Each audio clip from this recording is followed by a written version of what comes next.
بعده يا مقلب القلوب ثبت قلوبنا على دينك وطاعتك يا نور يا من هو نور على نور نور قلوبنا بنور علمك بنور هدايتك نور قلوبنا يا الله بنور حبيبك المصطفى محمد صلى الله عليه وسلم amin ya rabbal alamin. Bapak, Ibu, Saudara jemaah subuh yang bukan Allah, insyaallah kita kembali kepada kitab Al-Fiqhul Akbar. Kita masih membahas tentang afdalun nas ba'dan nabiy sallallahu alaihi wasallam.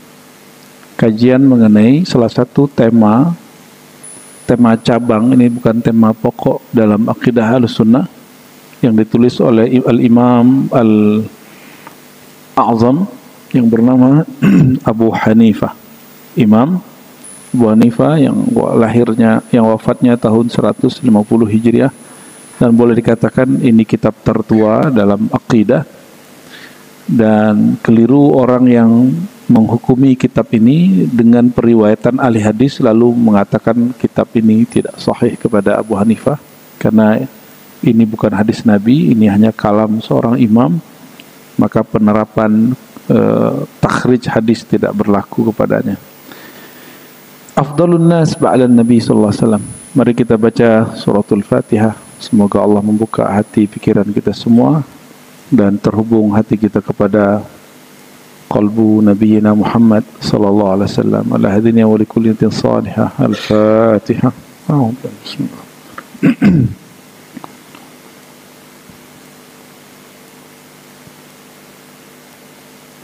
Studia Sayyidi. Qala al-Imam Abu Hanifah qaddasallahu sirrahu wa radiyallahu ta'ala anhu wa afdalun nas ba'da an-nabiyyin alaihim assalatu wassalam Abu Bakrin As-Siddiq. Menurut beliau Abu Hanifah, manusia yang paling afdal setelah para nabi adalah Sayyidina Abu Bakar As-Siddiq. Ada yang unik dari Sayyidina Abu Bakar As-Siddiq.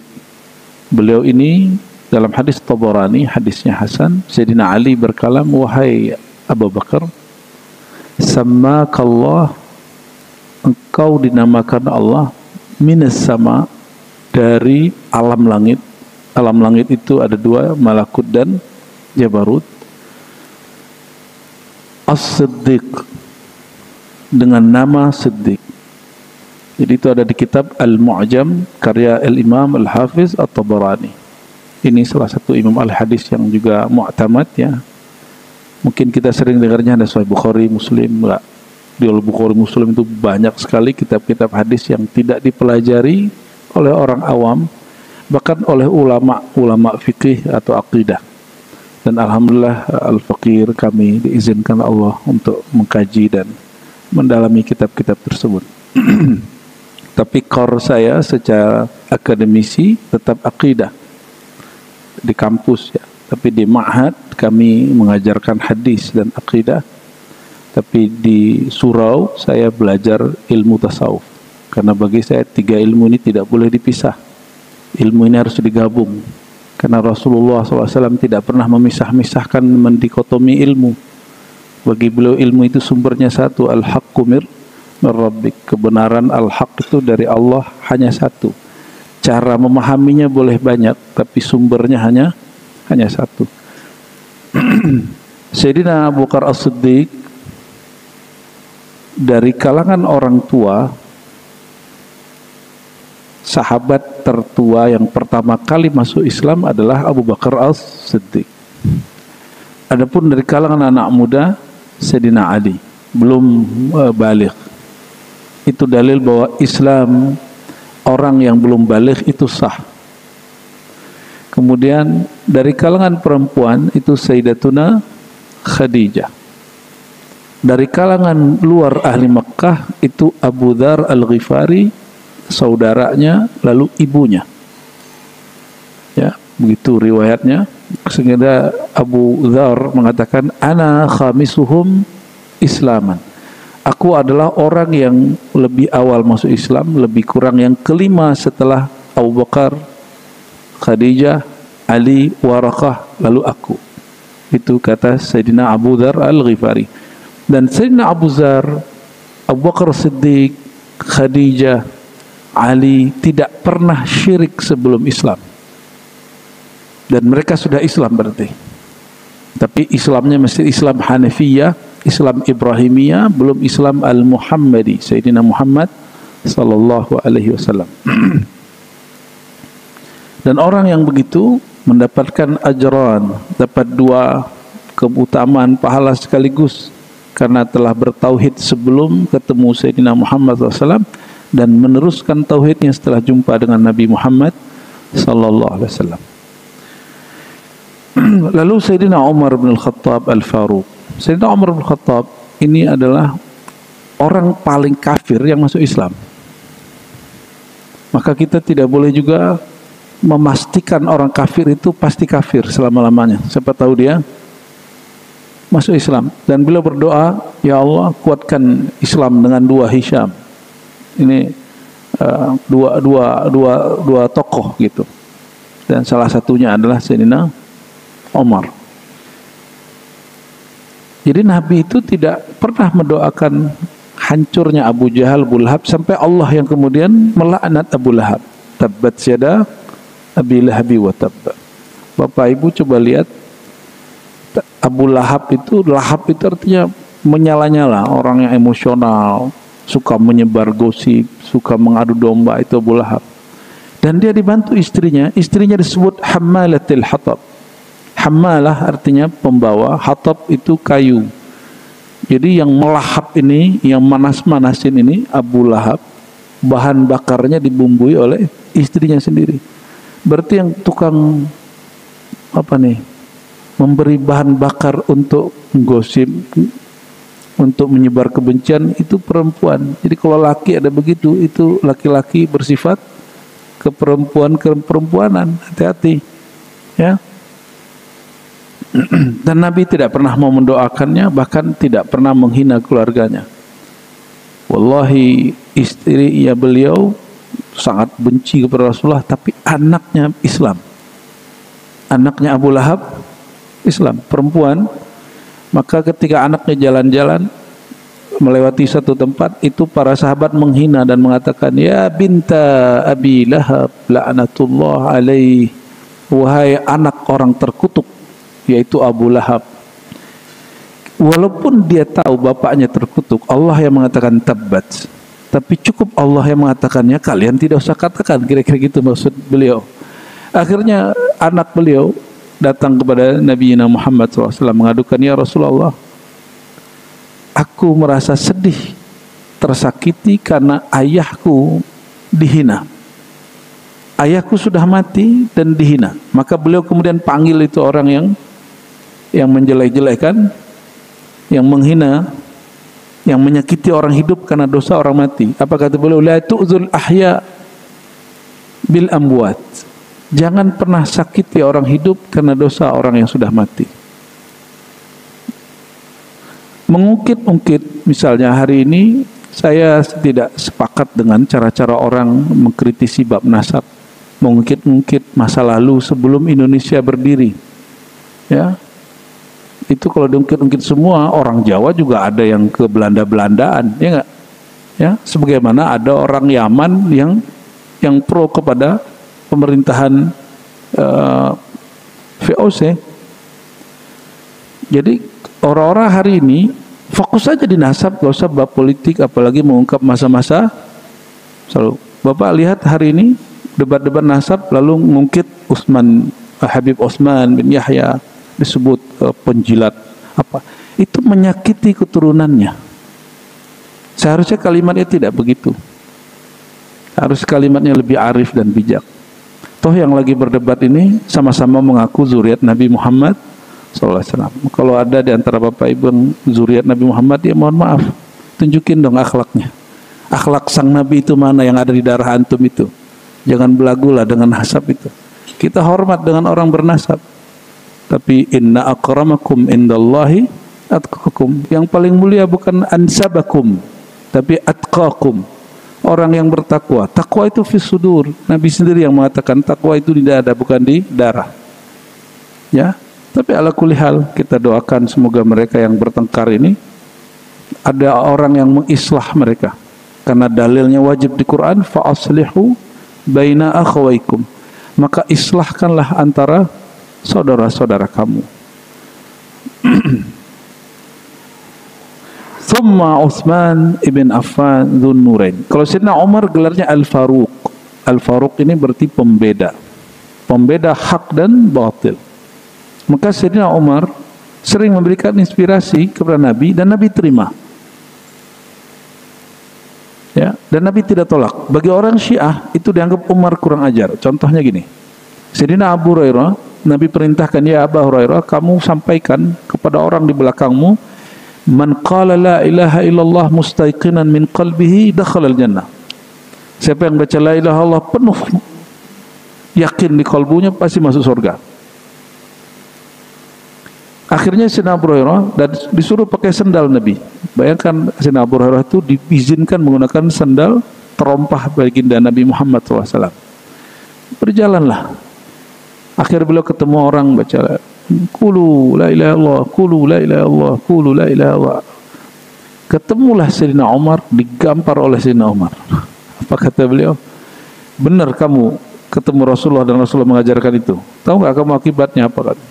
Orang kalau tahu bab ini, mereka hanya baca la ilaha dan nggak mau sholat. Yang dikhawatirkan Sayyidina Umar, orang belajar hakikat meninggalkan syariat itu babnya itu. Belajar ya, ilmu tasawuf tapi meninggalkan ilmu syariat. Tapi itu mustahil sebenarnya. Kalau orang belajar tasawuf pasti dia bersyariat. Tapi kalau orang belajar hakikat saja mungkin dia meninggalkan syariat. Tasawuf itu luas, tidak hanya hakikat, ada kemakrifatan, ada riyadhah, thariqah, ada syariah. Jadi saya yakinkan Bapak Ibu, orang bertasawuf pasti bersyariat, tapi orang berhakikat belum tentu bersyariat. Beda ya? Ya, karena hakikat itu hanya satu bab dalam tasawuf. Kalau tasawuf itu al-jami' asy-syamil, menggabung semuanya. Ya. Jadi tidak benar tuduhan-tuduhan bahwa para sufi tidak bersyariat. Itu saya jaminlah. Ya, tidak ada itu. Al-Imam Asy-Syaikh dalam Thariqat Naqsyabandi misalnya ada Syekh Muhammad Al-Khani Ad-Dimashqi Al-Khalidi dari Damaskus. Muhammad Al-Khani mengatakan syarat seseorang dapat wusul kepada Allah, dia mesti berakidah Ahlus Sunnah, bermazhab yang 4, bersyariat yang kuat. Nggak mungkin dia nggak bersyariat, ya. Dan syariat itu bagi ahli tasawuf mudah. Bapak Ibu sholat 5 waktu itu mungkin berat, tapi bagi ahli tasawuf itu kurang. Mereka tambahkan dengan sunat ini, sunat itu, sunat ini, sunat itu. Saya baca panduannya Al-Arif Billah Aba Anom, ya. Aba Anom itu ada sholat taubat, ada sholat birrul walid, banyak sekali sholat-sholat sunatnya. Apalagi cuma sholat 5 waktu, ya. Sayyidina Umar bergelar Faruq, maka dia bawalah Sayyidina Abu Hurairah dan langsung konfirmasi kepada Nabi, ya Rasulullah, benarkah engkau mengajarkan seperti itu? Siapa yang baca la ilaha illallah penuh yakin masuk surga. Lalu Nabi Muhammad SAW, betul ya Umar, ada apa? Lalu Sayyidina Umar itu dapat izin, ada ilham di kalbunya, karena ini doa dari Rasulullah SAW. Kalau ada di antara umatku yang dapat berdialog di alat bicara oleh Allah, itulah Umar. Apa kata Sayyidina Umar? Ya Rasulullah, idzan yattakilu, kalau begitu nanti mereka akan malas-malasan. Mereka akan menyerahkan, kan sudah, secara hakikat aku sudah bertuhan. Nanti nggak mau bersyariat, nggak mau beramal. Akhirnya Sayyidina Abu Hurairah ditahan Nabi, dah, kamu tahan dulu. Ya, ada sahabat yang lain, Abu Ayyub Al-Ansari, Muaz bin Jabal, itu juga menahan hadis ini, tapi kemudian menyampaikannya sebelum meninggal. Akhirnya Sayyidina Abu Hurairah membuka hadis ini beberapa saat sebelum wafat. Ya.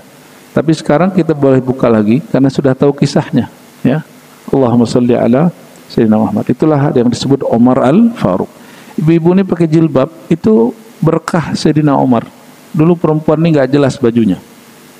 Ya, dulu sudah ada syariat berjilbab, berhijab di kalangan orang-orang ahli kitab, baik Nasrani ataupun Yahudi.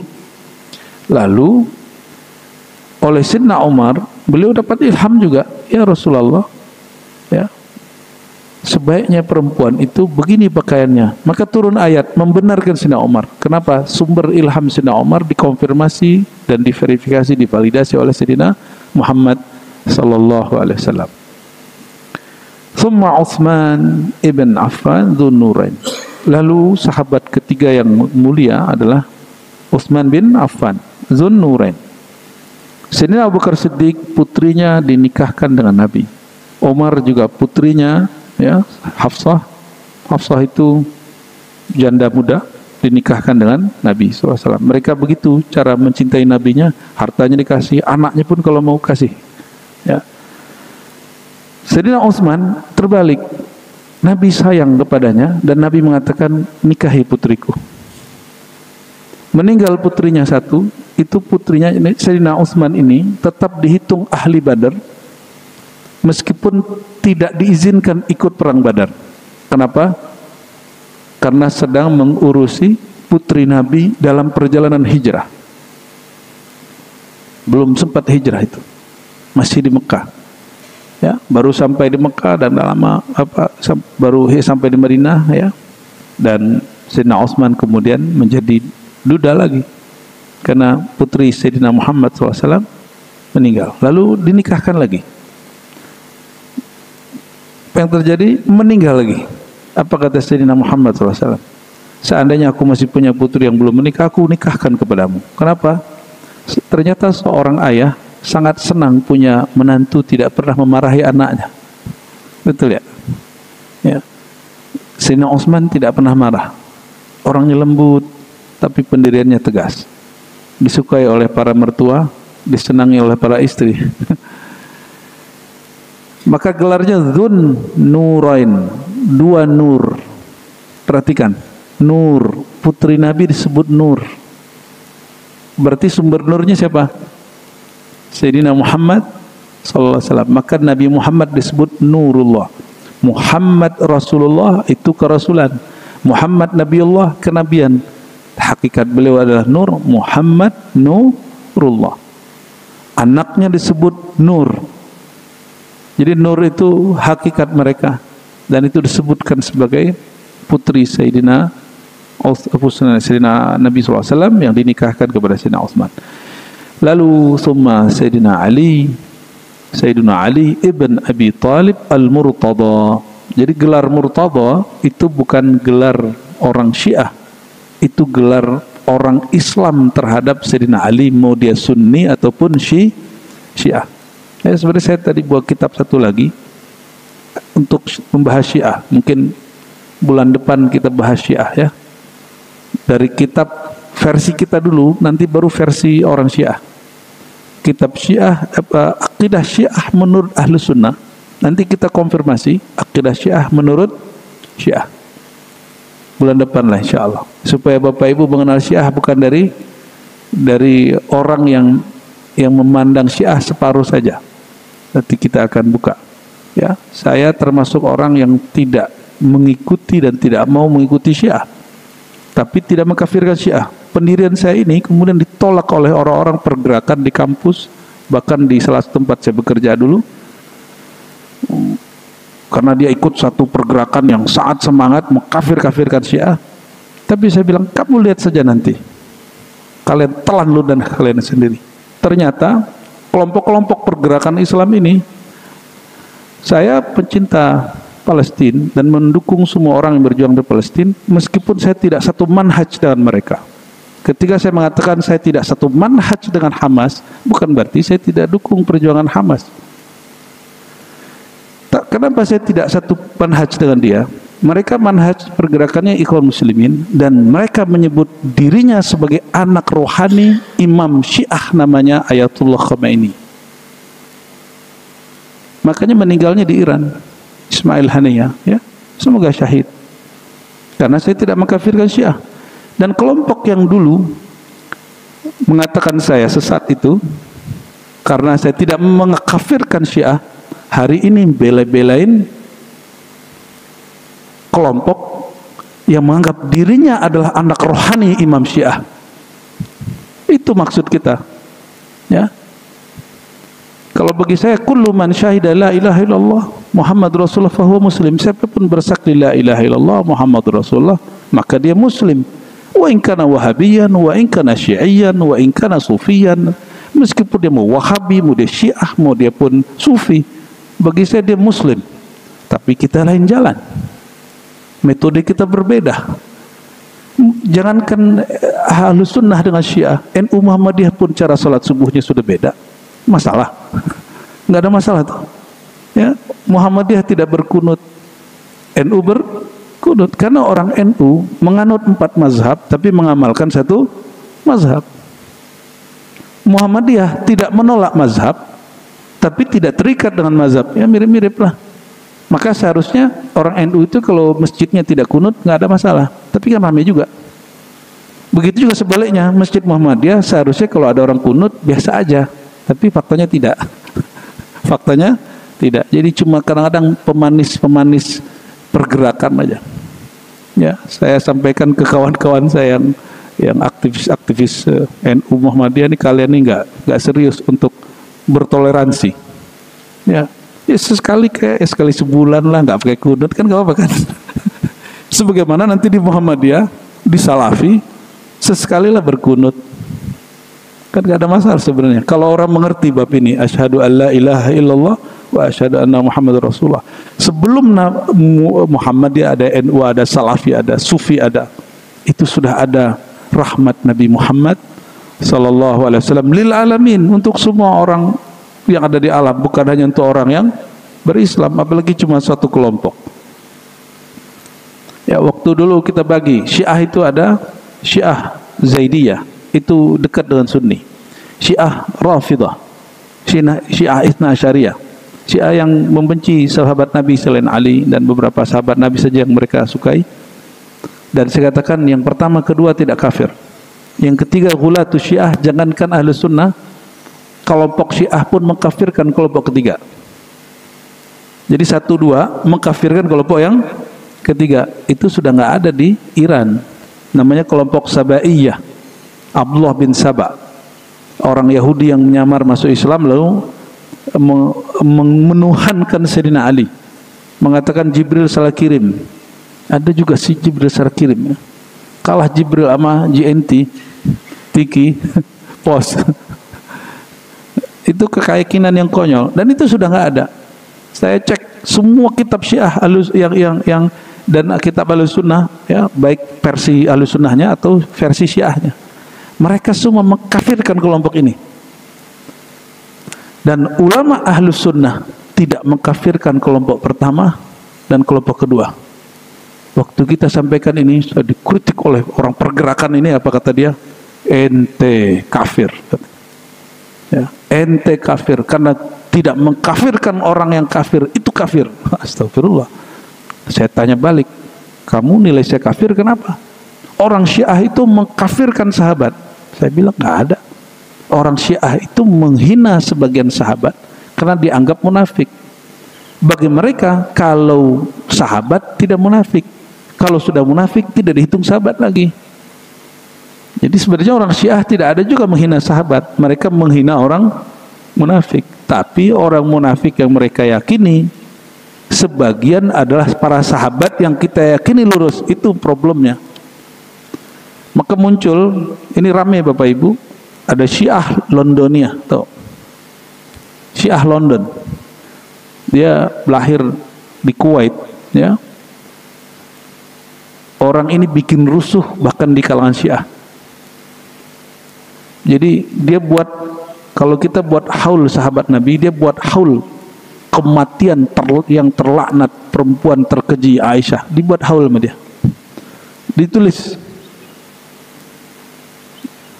Saya nggak usah sebut namanya, nanti dicari orangnya, ya.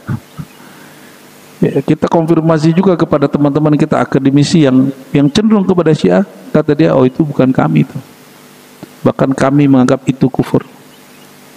Jadi mereka buat tulisan Aisyah itu pelaku fahisyah, pelaku kekejian. Aisyah itu siapa Bapak Ibu? Istri Nabi SAW. Wajarkah, patutkah seorang berpikir Nabi itu meninggalnya di paha Aisyah? Begitu sayangnya Nabi kepada Sayyidah Aisyah. Itu meninggal di pangkuan Sayyidatuna Aisyah. Maka syiahnya orang Syiah tidak akan berani mengkafirkan Aisyah, apalagi melaknatnya. Kenapa? Mungkinkah sang Nabi yang suci meninggal di pangkuan seorang perempuan yang keji? Tidak mungkin. Tidak mungkin.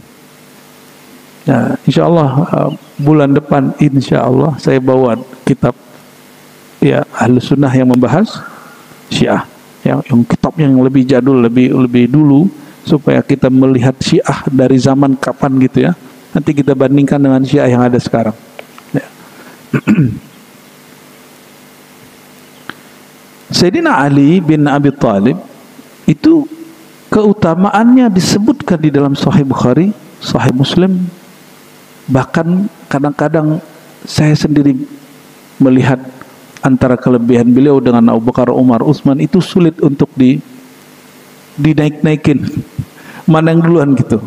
Contoh gini, Nabi SAW mengatakan, Ya Ali, atarda an takuna bimanzalatimu Harun min Musa. Ridhakah kamu wahai Ali? Maka disebut murtada. Nabi ingin pun menyenangkan Sayyidina Ali. Ridhakah engkau wahai Ali, posisimu di sisi Allah seperti Harun dengan Musa. Aku Musanya, engkau Harunnya. Itu tinggi enggak? Tinggi enggak tuh? Tapi lah Nabi ya ba'di. Setelahku tidak ada lagi Nabi. Setelah aku tidak ada lagi Nabi. Nabi juga ngomong kepada Sayyidina yang pertama Abu Bakar, "Lau kuntu muttakhidan khalila latakhadtu Abu Bakar." Jika aku ingin mengangkat khalil, teman kepada Allah, maka Abu Bakar lah yang aku angkat khalil. Tapi la nabi ya ba'di. Tidak ada lagi nabi setelah aku, sama. Ya. Beliau juga berkalam begitu tentang anaknya Ibrahim yang meninggal waktu kecil. Seandainya, tapi hadisnya tidak sampai derajat sahih, hanya hasan. Seandainya setelahku ada nabi, ya mungkin anakku itu. Sayyidina Ibrahim ya, yang lahir melalui istri beliau, budak yang dijadikan istri, dikirim hadiah budak dari Mesir, namanya Maria al-Qibtiyah, Maria Koptik ya. Nabi punya istri seorang Nasrani Koptik, juga sebagaimana beliau punya istri seorang Yahudi, yaitu Sofia binti Huyai. Baik, Sayyidina Ali menikah dengan siapa? Sayyidatuna Fatimah. Ini perhatikan, ini unik. Ada seorang sufi ahli sunnah namanya Ibn Arabi. Dia mengatakan susunan ini bukan dari Nabi. Abu Bakar, Umar, Utsman, Ali. Ini hanya cara ahli sunnah untuk mengatasi konflik politik di antara orang-orang setelah sahabat mengenai siapa yang mulia di antara mereka. Karena ada pengaruh Bani Umayyah, ada pengaruh dari Abbasiyah, ini dari saya ya. Umayyah itu paling benci dengan Ali. Sampai datang siapa? Umar bin Abdul Aziz, yang tadinya semua masjid di zaman Bani Umayyah mengutuk Sayyidina Ali dan zuriatnya, itu oleh Sayyidina Umar bin Abdul Aziz, bukan sahabat Nabi. Umar bin Aziz ini wafat tahun 100 atau 101 Hijriah. Dia cuma memimpin 2 tahun, tapi jadi gubernurnya lama. Beliau memerintahkan tidak boleh lagi dalam khutbah menjelek-jelekan Sayyidina Ali. Ternyata khutbah mimbar-mimbar suci sudah dikotori di zaman Bani Umayyah. Ya, sudah dikotori di zaman Bani Umayyah. Bapak Ibu jangan heran, Muawiyah itu pernah membunuh 12 sahabat Nabi. Maka disidang oleh Sayyidatuna Aisyah, tapi dia punya ijtihad sendiri. Kita serahkan urusan mereka kepada Allah karena mereka sama-sama sahabat. Tapi anaknya yaitu Yazid, Muawiyah itu punya seorang penasehat itu seorang ahli kitab Nasrani yang belum jelas Islamnya sampai hari ini. Ya, namanya siapa? Samnun apa Sarhun, ya. Itu orang yang kemudian jadi penasehat Yazid bin Muawiyah, pemabuk, ya, pangeran pemabuk, ya. Yazid ini khawatir Sayyidina Al-Husain sudah dibaiat oleh orang Kufah. Maka datanglah, ya, penasehat yang lain. Nah, itulah si Sarhun itu mengatakan, kamu kalau mau menyelesaikan urusan ini, angkatlah gubernur di Irak, di Kufah, yang bernama bin Ziyad. Bin Ziyad inilah yang kemudian mengirim panglima dia, pasukan dia untuk membunuh dan memenggal, memisahkan kepala anak Sayyidina Ali, yaitu Sayyidina Husain. Lalu mereka kemudian menyebar kebencian kepada keluarga Sayyidina Ali. Jadi urusan politik pernah merusak mimbar, dan itu bertahun-tahun, puluhan tahun. Kita tidak mau ulangi itu, ya. Jakarta juga pernah beberapa lama, ya, Indonesia pernah lah. Ada beberapa tahun lah. Tapi untung nggak sampai puluhan tahun seperti zaman Bani Umayyah. Kita kembalikan spirit Sayyidina Umar bin Abdul Aziz untuk mensucikan mimbar yang suci itu. Jadi susunan ini bukan susunan dari Nabi SAW, tapi ini ada 1-2 hadis yang kemudian diambil, dijadikan ini. Tapi hadis itu hadis yang diriwayatkan di zaman Bani Umayyah dan Bani Abbasiyah untuk menenangkan konflik antara Sunni dan Syiah. Maka sampailah konflik itu ke abad ke berapa itu, ya, ke-6,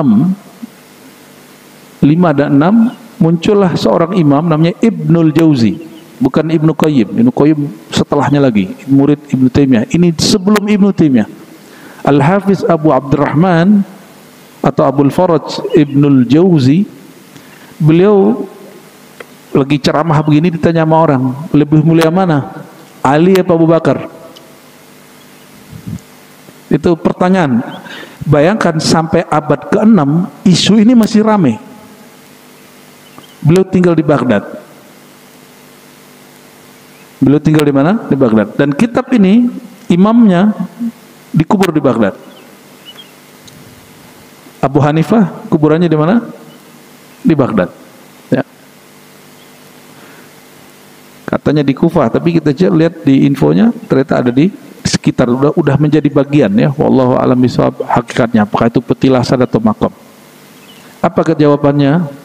Jawaban Abul Faraj Ibnul Jauzi, ahli hadis yang ahli sunnah. Jawaban dia, sebaik-baik mereka sahabat, man kanat imra'atuhu tahtahu. Ada yang tahu artinya enggak? Man kanat imra'atuhu tahtahu, siapa yang perempuannya di bawahnya. Di bawahnya itu maksudnya pasangannya. Orang Arab kalau nyebut tahtahu itu artinya pasangannya. Tahta itu di bawah artinya. Coba cek. Sayyidina Abu Bakar, putri dia, perempuan dia adalah pasangan Nabi. Sayyidina Umar, putri dia adalah pasangan Nabi. Sayyidina Utsman, 2 putrinya adalah pasangan dia. Sayyidina Ali, putri tersayang Nabi Muhammad SAW, adalah istrinya dia. Akhirnya semua orang di masjid yang ingin menguji Abul Faraj Ibnul Jauzi bengong. Belum selesai mereka jawab, masih mikir. Beliau pergi, assalamualaikum, langsung dia pergi. Akhirnya semua konflik di Baghdad waktu itu selesai. Bahwa yang mulia, mereka semuanya mulia. Mau Abu Bakar, mau Umar, mau Utsman, mau Ali, semuanya mulia. Ternyata itulah akidah Ahlussunnah yang paling tepat menurut saya. Ya, insya Allah kita menggunakan metode-metode seperti ini. Ada Sidi Ahmad Al-Ghummari, saya pernah singgung di sini. Beliau meyakini apa? Secara hakikat yang lebih mulia Fatimah, lalu Hasan Hussein, lalu Ali, lalu Abu Bakar, Umar, Utsman, begitu. Dibalik. Gimana kira-kira? Syiah nggak tuh? Enggak.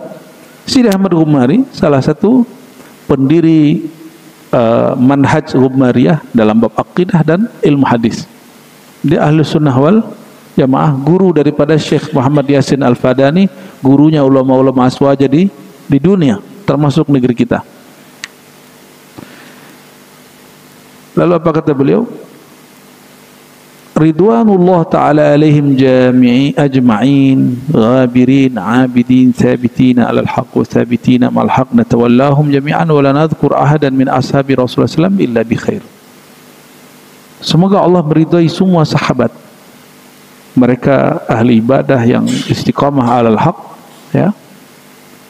Wa la nadhkur ahadan min ashabi Rasulullah, kita tidak membicarakan seorang sahabat pun kecuali dengan bi khair, dengan kebaikan. Maka akidah Ahlussunnah tidak akan menjelekkan sahabat, bahkan seperti Muawiyah, meskipun dia konflik dan membunuh 12 sahabat Nabi. Ini Ahlussunnah yang rajih, pendapat yang terkuat. Saya punya beberapa guru, mereka tidak sepakat memasukkan Muawiyah sebagai sahabat Nabi, tapi dia Ahlussunnah. Dia Ahlussunnah. Bapak Ibu masih ingat ada radio Rasil, ya. Itu salah satu pimpinannya dulu pernah membahas bab ini dan mengatakan Muawiyah keliru, langsung dibully sebagai Syiah. Ya. Itu bagi saya belum keren, ya. Guru saya Ahlussunnah, dia meyakini Muawiyah itu bukan sahabat Nabi. Bayangin coba. Dan dia Ahlussunnah, mazhabnya Syafi'i, akidahnya Asy'ariyah, tapi dalam bab ini dia bilang Muawiyah muskilah. Ya. Dan itu sebagian ada sebagai ulama Al-Azhar, sebagian ada yang bukan ulama Al-Azhar, ada yang di Yaman, ada yang di Saudi, ada yang di negeri kita juga. Namun itu pandangan mereka. Kita pakai pandangan yang ini yang kuat. Wala nadhkur ahadan, kita tidak menyebut mereka kecuali dengan radhiyallahu anhu. Kalaupun kita menceritakan kisah konflik mereka, kita tidak akan menghina salah satu sahabat Nabi Muhammad sallallahu alaihi wasallam. Maka ditanyalah Sayyidina Umar, ini pernah kita ulang juga di sini, Sayyidina Umar bin Aziz. Ya, apa kata orang kepada beliau? Ya Umar, engkau lebih mulia atau Muawiyah pembunuh 12 sahabat Nabi? Apa jawaban Umar bin Aziz? Debu yang menempel pada jubah Muawiyah saat berjuang dengan Nabi itu lebih afdal dari salatku. Sayyidina Umar salat sehari 300 rakaat, setelah jadi khalifah 150 rakaat. Ada yang kuat. Dan dia mengatakan salatku tidak lebih mulia dari debu yang menempel pada jubah Muawiyah. Dan itulah mauqif pendirian Ahlussunnah wal Jamaah yang menurut saya lebih kuat, ya. Nah, maka kenapa? Ternyata di kalangan Syiah, Mu'tazilah, Khawarij, itu ini kelompok hampir sama dalam bab ini. Syiah menilai kesalahan sahabat itu kesalahan yang fatal. Khawarij menganggap kesalahan itu kufur. Mu'tazilah menganggap kesalahan itu fasik. Ahlussunnah menganggap kesalahan, ya kesalahan, bukan kekufuran, juga bukan kefasikan mutlak. Siapa tahu dia tobat. Dikatakan wala nukaffiru musliman bidzanbin minaz-dzunub. Ini kaidah. Kita tidak mengkafirkan seorang muslim. Muslim itu yang rukun yang 5, syahadat, salat, puasa, zakat, dan haji. Minimal dia syahadat, itu muslim. Ya, mengikuti hadis Bukhari, ada seseorang yang pedangnya sudah sampai di leher musuh. Lalu si musuh membaca asyhadu an la ilaha illallah, tapi tetap dia bunuh. Lalu orang itu disidang Nabi Muhammad SAW sampai dia gemetaran 40 hari. 40 hari dia orang tobat. Apa kata Nabi? Kenapa engkau bunuh dia? Sedangkan dia sudah mengatakan la ilaha illallah. Apa jawaban orang ini? Ya Rasulullah, hati dia busuk. Dia mengatakan la ilaha illallah karena takut kepada pedangku. Nabi gebrak lagi meja, kalau ada meja tuh, ya. Apa kata Nabi SAW? Apakah hal syaqaqta qalbahu? Apakah engkau telah membedah isi kalbunya, dadanya, sehingga kau tahu niat dia apa? Itu orang 40 hari 40 malam gak bisa tidur malam hari, gak bisa makan siang hari, karena ketakutan telah membunuh seseorang yang baca la ilaha illallah Muhammad Rasulullah. Bapak Ibu, kita sudah ngalamin itu di sini di Indonesia. Cuma karena pemilihan pilkada, pemilu yang tidak pernah ada di zaman Nabi, lalu orang nggak menyolati orang yang berbeda pilihan dengan dia. Dan bagi saya itu pemahaman Khawarij yang disunni-sunnikan, yang diislami-islamikan. Ahlus sunnah kita nggak begitu, ya. Perhatikan, mazhab ada 4, betul nggak? Dalam akidah pun kita ada Maturidi, ada Asy'ari, itu sama-sama Ahlus sunnah. Bahkan ada yang kelompok Al-Harawi, Al-Jauzi, itu bukan Asy'ari, bukan Maturidi. Ahlus sunnah ini banyak. Dan semua ulama Ahlus sunnah sepakat perbedaan politik bukan berbeda dalam akidah. Jangan sampai kemudian berbeda politik lalu kita menganggap beda iman. Ya. Jadi ikhtilaf fi siyasah bukan ikhtilaf dalam iman. Beda politik bukan beda iman. Apalagi cuma beda pergerakan masalah Palestina. Di Palestina sendiri ada 4 pergerakan, yang Islami ada 2, Hamas dan Fatah. Lebih dulu Fatah, Pak, berjuang. Fatah itu ada yang disebut Abu Jihad. Mereka berperang seperti orang Hamas sekarang. Saya juga nggak pro mereka. Saya cuma pro Palestina. Kalau Hamas bela Palestina, bukan bela kelompoknya, nahnu ma'ahu, kita bersama dia. Tapi kalau dia bawa kelompoknya yang tadinya cari-cari muka kepada Iran, Syiah, ya, yang kemudian juga Ikhwani, kita nggak ikut. Kita membela dia sebagai seorang Palestinian, ya. Dan di sini disebutkan wala nukaffiru musliman bidzanbin minaz-dzunub. Kita tidak mengkafirkan seseorang karena satu dosa, apalagi hanya karena perbedaan pergerakan. Ya. Wa in kanat kabiratan. Apa ya, jangankan pergerakan, dosa besar pun kita tidak kafirkan orang. Selain syirik, dosa apapun itu tidak kafir selama dia tidak menghalalkan dosa yang dia lakukan. Idza lam yastahillaha, selama dia tidak menganggap halal. Contoh, ada orang minum khamar, terus dia bilang khamar itu halal, bro, kafir dia karena dia menentang Quran. Orang tidak sholat, kita tidak kafirkan. Kenapa? Karena dia tidak menolak kewajiban sholat, cuma dia mengatakan saya belum sholat, Ustaz. Terus gimana? Kita dakwah nih, Ustaz, saya belum sholat, Ustaz. Gimana nih, Ustaz?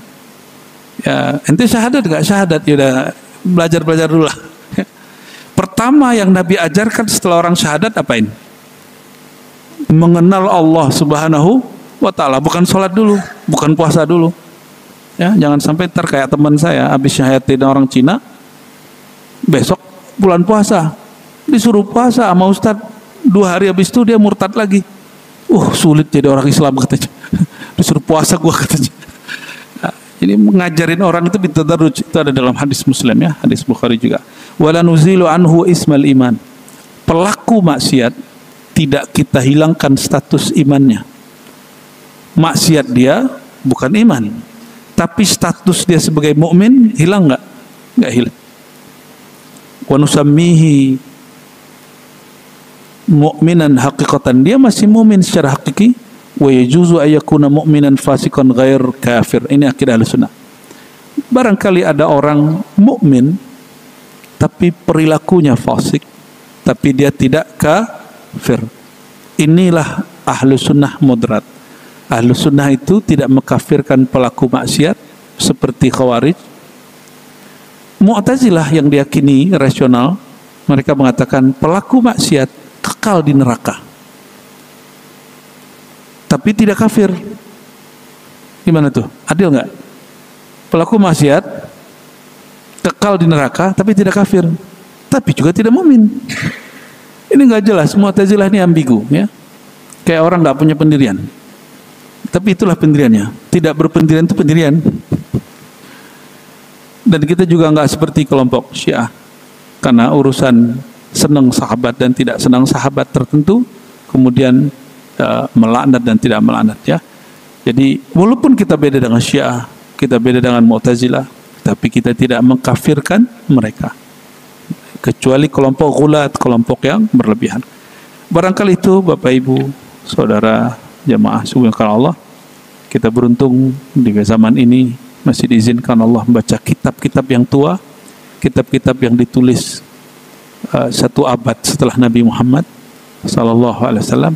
Insyaallah akidah yang ada di sini sangat mendekati kepada akidah sahabat Nabi, karena Abu Hanifah bertemu Anas bin Malik. Anas bin Malik adalah murid sahabat Nabi Muhammad SAW, dan beliau mengatakan, tuba liman ra'ani, beruntung orang yang memandang aku. Anas pandang Nabi 10 tahun. Dan Sayyidina Abu Hanifah pernah memandang Anas beberapa kali, dan dia termasuk orang yang dapat berkah itu.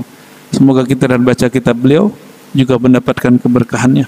Amin ya rabbal alamin. Allahumma rahmanir rahim ya karim ya azim ya rabbal lail wan nahar ya mukhrijana min az-zulumati wal nur, akhrijna ya rabbana min al-jahli ila al-ma'rifati bi haqqi sayyidina Muhammad sallallahu alaihi wasallam. Allahumma ya Allah, dengan kebaikan-Mu, dengan kasih sayang-Mu ya Allah, takdirkan kami menjadi muslim yang hakiki, mukmin yang hakiki. Sekali iman itu masuk ya Allah, jangan Engkau cabut ya Allah. Hidupkan kami dengan ridha-Mu ya Allah, dan wafatkan kami dalam husnul khatimah ya Allah. Allahumma ya Allah, jauhkan kami dari ajaran-ajaran yang menyimpang ya Allah. Jika ada di antara kami menyimpang, mohon kami diluruskan ya Allah. Jangan jadikan kami bertengkar karena penyimpangan itu ya Allah. Allahumma ya Allah, idza ikhtalafna fa'alif baina qulubina. Ya Allah, jika kami berbeda tapi tidak salah, mohon ya Allah, bantu kalbu kami menjadi lapang. Kuatkan kalbu kami sehingga kami kuat dalam menghargai orang lain. Jangan jadikan kami orang-orang yang picik, orang-orang yang mudah terpancing karena perbedaan yang dia tidak fahami. Allahumma ya muqallibal qulub, ya musarrifal qulub, tsabbit qulubana ala dinika wa ta'atik.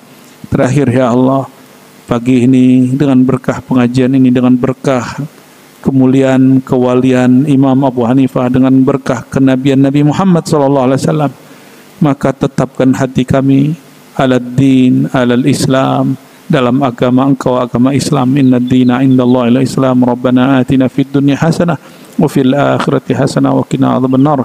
Wa sallallahu ala sayyidil wujud sayyidil kaunin jadil hasanain nabiyina Muhammad wa ala alihi wa sahbihi wa baraka wa sallam. Alhamdulillah rabbil alamin. Subhanakallahumma wa bihamdika asyhadu an la ilaha illa anta astaghfiruka wa atubu ilaik. Assalamualaikum warahmatullahi wabarakatuh.